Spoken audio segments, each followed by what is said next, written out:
This stage, the bit between 0 to 10 people and 10 to say 200 odd people, this scaling bit is the bit where team members, if people in that business feel least happy. You have transcended that point where you're all in it together, small room with people, maybe your mates, maybe certainly people that are really bought in, maybe you founded it with them, and you can all get in one room, but you're not at the stage where you've got the infrastructure to support that larger team. And there's a lot of businesses that maybe have lost that soul over time. So for me, it was equally important to keep that, as well as create a system and a framework and a structure and a process and a way that meant we could go and replicate that time and time again and sort of become the business we are now. But we've taken it very seriously, and what that means in practice is a few things. One is that full life cycle of what it looks like for us to go to market for a role, identify who we need, which is as much about qualities as it is about the technical skills. Firstly, welcome to the Tomorrow's Potential podcast. I'm joined by a good friend, Paul Dutnell, also CEO of Work.Life. Also, just got married 12 months ago. Yeah, pretty much bang on, yeah. 12 months ago. Last weekend was my anniversary. I saw that. Remember it? Yeah, I saw that on Insta. And also professional crossfitter. Oh, you flatter.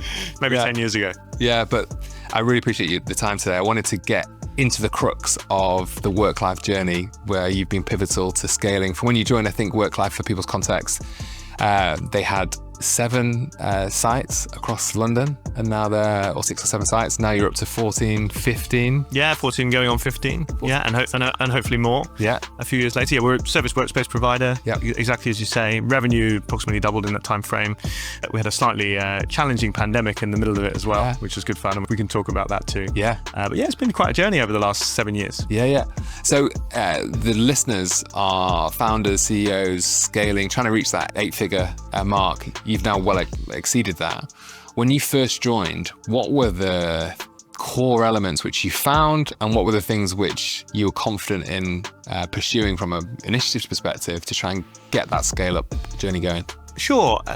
My perception of what I found when I joined, and I think the rationale behind me joining connects with this, which is that Work.Life, as I came across it, was at the stage where it was very much a proven concept. It was an established brand, 7 sites, 6 sites, I think. Maybe not to the level of the sites that we're opening today, but certainly functional sites with lots of interest, popularity. So you knew that this was a proven concept. So that's important in terms of stage. And it had scaled to a point. It had scaled in the way that a lot of businesses do, which is kind of reactively, I guess, in a good way. But, opportunity comes up, take another one. Oh, we've got this need, can't do it myself, probably need to hire somebody. And you play that through, which is a very normal story. And so the business I joined was, I think, about 30 people. It was vibrant, it was creative, but it was very chaotic. And everything was quite difficult to do, because there's no sort of systemic approach to doing things. So really, and I'm sort of paraphrasing it all into a sort of small sentence here, but I felt that my role was to be really in tune with what made Work.Life so great and what was behind that brand, the DNA as it were, and figure out how to bottle that in a way that we could reliably scale and we could repeat. And it's how do you maintain that soul, but do it in a way that's repeatable. And there's a lot of businesses that, maybe have lost that soul over time. So for me, it was equally important to keep that, as well as create a system and a framework and a structure and a process and a way that meant we could go and replicate that time and time again and sort of become the business we are now. Yeah, which is, because I've been into several now, and there's a different feeling that you get when you walk inside a Work.Life. And that often reminds me back to my days scaling companies. It's unique when you feel that, you get a feeling, the sense of magic. What have you done culturally for the team? Because you were 30 when you joined, you're now... just shy of 70. Just shy of 70. Yeah. What has been the secret sauce to be able to do that as you scale the team, or over doubled the team in the last 6 years? There's a few elements. I wouldn't necessarily boil it down to one or two things. I think, as with a lot of this stuff, there's no silver bullet. It's aggregating lots and lots and lots of things that add up. I think we've always taken people and culture very seriously, and potentially ahead of other businesses, or maybe with a different view to how other businesses might see what they require at certain points. We've invested in a strong head of people and a people team, and that discipline which sits on our leadership team has been pretty core through the whole period. And I want to credit that team, because a lot of the initiatives that we put in place, that team has either innovated or certainly delivered on. And it's one thing coming up with the idea, that's the easy bit. It's implementing those ideas consistently, which is the hard bit.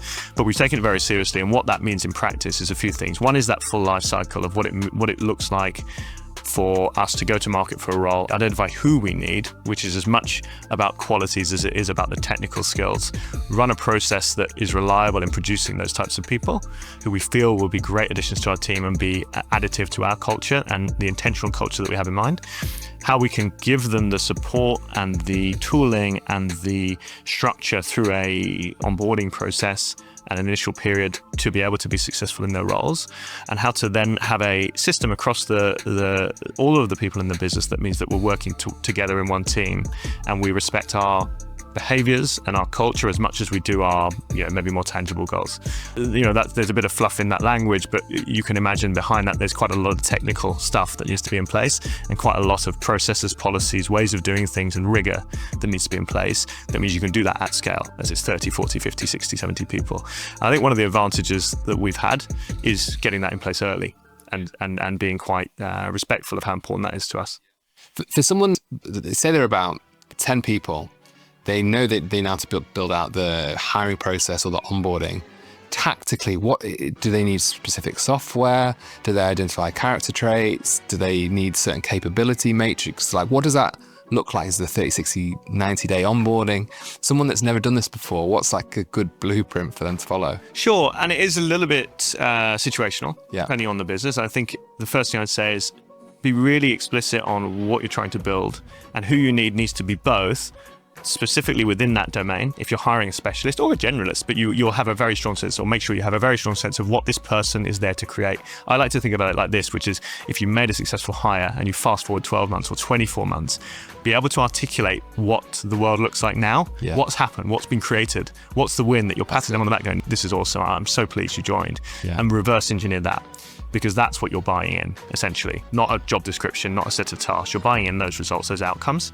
So design from that, and then have a really good sense of the qualities. The qualities of what I use, characteristics maybe, the traits that you would like in someone and you'd like in everybody that is on your team. We're quite into sports. We like the sports reference. I think we'd use that as a bit of a shorthand sometimes to describe things. But if you think about elite performance in a sporting sense, where it's pretty visceral and it's very obvious and results of today, it becomes a lot more obvious when you're thinking about teams working together and behaviors within those teams and the line that people know they perform at and they hold themselves accountable to and each other accountable to. So have an impression of what that is for your business and understand the sorts of people that would thrive in that arena, and also be able to take ownership of that line and hopefully raise it. And you can think about concepts like the bar raising concept of Amazon, or there's a few out there which talk about these opportunities when you bring people in to raise that bar, raise that line.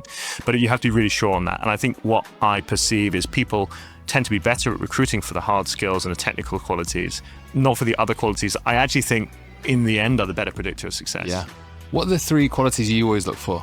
There's a few. We'll see how well I can reel them off. But things I look for in every hire. And I'm also quite obsessive about hiring. I like to meet everybody who joins the team, irrespective of role. But I think my role is more about being able to continually reinforce these that we're searching for these qualities rather than the technical skills. That's not my expertise.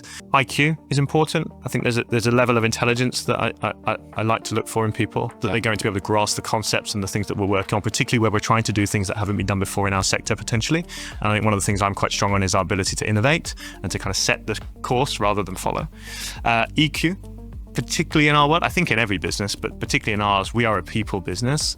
And we have that wonderful opportunity to be essentially next to our customers in real life for years on end, day after day, which is quite rare.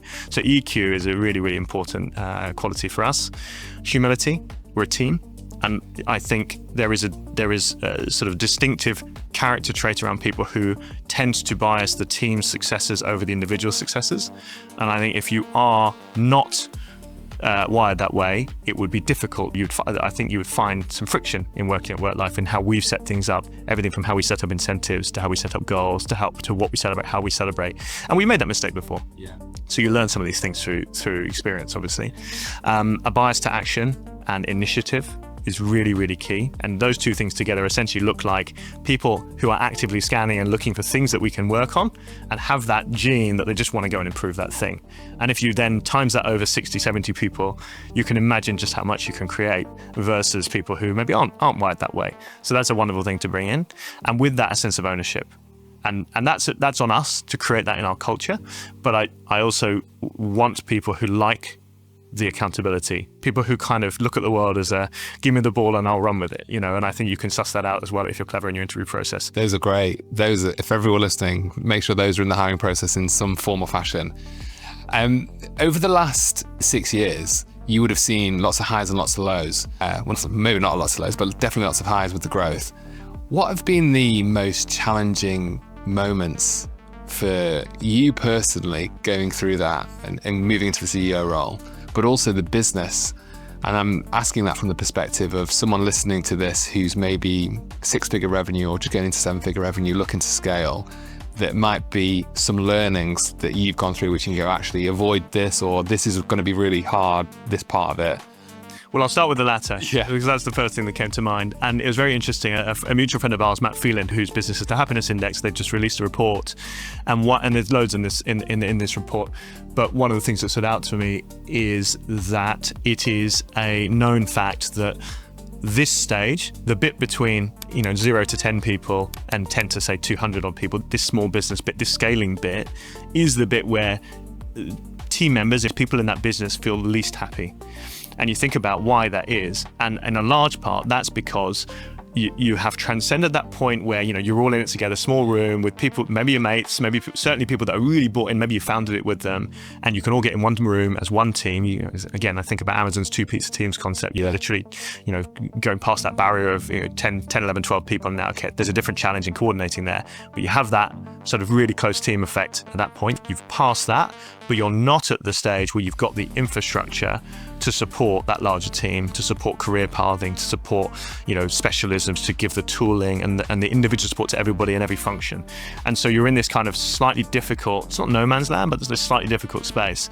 And what that feels like in practice, I think, is you feel like there's friction in culture. Part of that is because you need to evolve that culture. And it is a normal process as a business grows to go from, and there are lots of models. There's a model which talks about clan culture, going to a more innovative culture, going to a more market-oriented culture, which is thinking more about performance, it's thinking about your margins, it's thinking about the competitive landscape, looking outwards more. All of this stuff is normal. And so you need to evolve intentionally along that journey, but it's also more difficult to have everybody feel as engaged with and as part of the mission, the thing. And so you need to counteract that. And that's a difficult thing to do, I think, for anybody. And I mean, Alex, you're an expert on this. Yeah. And you talk a lot about it in a much more articulate way than me. But in terms of working really hard to make sure everybody in that team is very clear on the direction, the vision for the business, they've opted into it. This is a really important point. I think, my experience is we've had lots of instances where I don't think we've been clear. I don't therefore think people have been able to opt in or out. They're kind of on this fence, which looks like apathy, potentially. It certainly doesn't look like that engagement when you're 10 people. Yeah. And that can feel like, oh, what am I doing wrong? And actually it's knowing that you've got to counterweight this normal force. So creating that and being really, really rigorous about that with everybody you bring on and in every team, and never taking that for granted. You have to counterweight that lack kind of instinctive involvement, if that makes sense, to keep engagement high, to keep people on track, to help make sure people are making decisions aligned to where you actually want to be. Because that way then you can continue to keep that autonomy and trust and ownership that you need to move at pace. They're great ones. We know each other well. You're big on the health and fitness, similar to me. So's Tomorrow's Potential is what we talk about in the collective, is trying to get the founders and CEOs in the best shape of their life, because then you can handle all the challenges that come with the business. Could you give the people listening just an insight into your non-negotiables that go into you showing up both at home and at work in the best version of Paul? Sure. Here's one, a piece of advice that I took on that has helped me as a starting point. Yeah. And it might be a slightly odd one. If you can imagine the globe on an axis, yeah, and you look at it as you normally look at, and kind of you've got the countries down here, maybe you've got the UK in the middle and so on. You can spin it towards the US, you can spin it towards Asia. You've got Antarctica up here. Yeah. Got it the right way around? Yeah, got it. Now apply that to your diary, and you've got work in the middle, and sleep is around the top, overnight. Yeah. Now imagine spinning that and putting sleep in the middle. Yeah. And start with that. So there's sleep. Okay. So that's 8 hours of sleep, ideally. I don't normally achieve that, but that's my goal. Okay. But it's also the things you need to do either side of that to guarantee. Yeah. That goes in first. Yeah. And then the rest of your diary fills up around it. Yeah. Sleep is the center point. Yeah. And that was paraphrased to me as be a professional sleeper. That's your profession, and treat it as your profession. It's surprising how much impact it has sleep. For me, it's a game changer. Yeah. I can tell you day by day where if I haven't had enough sleep, how much of an impact that has on my performance on both sides. So that's probably tangible. And I'd start with that. So start with that. And I bet the team could tell when you've not had sleep, right? The team can tell, my wife can tell, my dog can tell when I've not had sleep. And the second thing we talk about, physical training. I really like the model of thinking about training, recovery, sleep really being the heart of that, nutrition, connection and relationships, and we'll get into that separately, and mindset. But going back to the first three, we talked a little bit about sleep as really for me, the main thing when it comes to recovery. On the training part, it's just treating like anything else that's important to you. If we had a 3:00 meeting in the diary that was key to us, we're going to be there 10 to 3, we're going to be ready, we're going to have that meeting, it's in our diary. Gym's the same. I have it in my diary for the days, it's time blocks, and it happens. And actually, once you build routine around these things, it's not difficult because it is just part of your rhythm. And I definitely encourage people to stick to a routine and a rhythm. Go to sleep at the same time, wake up at the same time, go to the gyms at the same time, teach your body, eat at the same times, teach your body to expect things. And it also then becomes easier for you to follow that rhythm. That's a good one. 7 days a week, ideally, if you're particularly on the sleep one. And would you get up at the same time and go to sleep at the same time on the weekend? Exactly. Yeah. Okay. Interesting. And if for some reason I was out later, let's say, because I'm pretty boring, I go to bed pretty early. I'm the same. But if it happens if something's on, like a 0-0 England draw, keeps you up late, I'll still try and get up at the same time, rather than lie in. Rather than change to reset. It's a bit, think about jet lag. Think about time differences and jet lag. It's the same effect if you're moving your sleep and wake times all the time. Yeah. So keeping that really consistent is the anchor, and it sort of sets your body clock up, it sets your circadian rhythm up. And if you apply that to training and eating and all your other routines, you're training your body in the way it likes to be trained to be ready to do those things at those times, which then just makes it easier. That's really useful for people. And the final thing, which I would love to get from you, because every person I speak to who's either in your team or who comes across Paul, and anyone who knows him will get this, everyone says how much of a great person, CEO, human you are. It's costing me a lot to maintain that. Yeah. Give me that £10 there. No, but seriously, I always get that feedback. And people running companies, especially if it's founder-led, what are the core things which you have to do, whether it's activities as the CEO, as the fulcrum, the focus point of the organization, that you think are the most important for people to get on board with that journey, to close that sale? Set that vision? Because they've got a load of different things, especially if you're a founder of a company and you're scaling, you're wearing a lot of hats. But from your perspective, what are the big needle movers which they should spend the majority of their time doing as the CEO? CEO. Well, firstly, one of the things I think is important, I like to think about my role, like anybody's role. I have a role to play, and I'm no more or less important than every other role in this business. This is just the role that I play. And that, I think that hopefully, I like that perspective because I think it creates a level of humility and respect for what everybody does. And I like to communicate in that way that I'm playing my role. And it can look like lots of things, including things like giving constructive feedback or course correcting on things, which hopefully creates that level of trust that when I do this, it's because I'm in service of you and in service of us against our shared goals, which we've talked about. And that's a key one, to your point. But I like the idea, and this is not mine, this is a Jim Collins thing. And he talks about it like this. He says, of course, you need to know where you're going, but the first thing to do is get the right people on the bus. And I like that order. So what is my job? Well, I see it first is getting the right people on the bus, which is about people and about seats.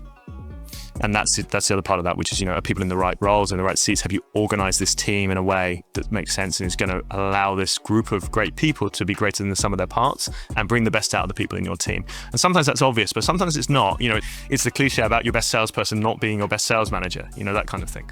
But getting the right people in and in the right seats, then deciding where to drive that bus is an interesting order. And for me, that's how I've thought about the process of being CEO, which is the team, the order, how we're organized, then where are we heading? What mountain are we climbing? What is going to make us motivated enough to push this boulder up that mountain? Because that's how it's going to feel at times. Yeah. Once we've got that, how do we translate that back into this year? And you can talk about BHAGs 1 year. There's various ways to do it. Bringing back to this, we use OKRs as a framework, but that is just a coat hanger to hook this on. It works well for us. It doesn't have to be that, but it's being able to articulate, this is the long-term thing. We're all very excited. We're slightly scared about this thing over here, and we want it. We're in. We've got the right people. This is what we'd like to do. We're motivated against it. This is what it looks like in a year's time. And again, always outcome-based. Describe what you want it to look like and be like and feel like, not tasks, outcomes. And then work back to, typically people work in quarters. I think quarter is a nice, and then there's science behind this, it being long enough to do something substantial, but short enough to feel tangible. And then we break that down by team and so on. But it all hangs off of the same goals, organizational goals. And everything should be put through the lens of, does this feed what we're trying to achieve together? And if not, that's your decision filter of, look, that's not a priority, or that's the thing we're not going to do. So having that architecture in, particularly as you grow, if we're talking to people who are kind of growing into that place where now I'm coordinating lots of people, that is so important, because people aren't in your own head. And actually, we often make the mistake of thinking people have got it and we haven't done the work. And Patrick Lencioni, his advantage model is something like create clarity, over communicate clarity. Which is shorthand for, and then reinforce clarity. It sounds simple. Shorthand for remind people 30 times. You have to. To make sure people grasp it the way you do. That's what's required. That's so true. And the outcome-based thinking, I think, is another good one, because people will do lots of different tasks, but you just want the outcome. Ultimately, you can do it in a load of different ways, and that gives them ownership, but you want this outcome, this one big goal. Great. The final question we leave everyone on, the brand's called Tomorrow's Potential. We're trying to fulfill all areas of our potential. So I'm asking everybody, what's the one area that isn't currently fulfilled, that over the next 12 months, the next 2-3 years, that you want to get better at, improve at, fulfill that potential? How long have you got? I can make a very long list. I'll pick one thing, and this is not all my decision, of course, but if we're talking about the next few years, I'm very keen to start a family and want to be really good at my part of that. And if I can achieve that, then I'll be really, really, really pleased. Great. You're going to be a great dad. All right. Thanks very much. Appreciate your time. Thanks, Alex. If anyone wants to get Work.Life space, they go through the website. This space is all across London. Work.Life. Work.Life. On the interweb. We're here, and we'd love to hear from you. Great spaces. Thanks very much. Thanks, Paul.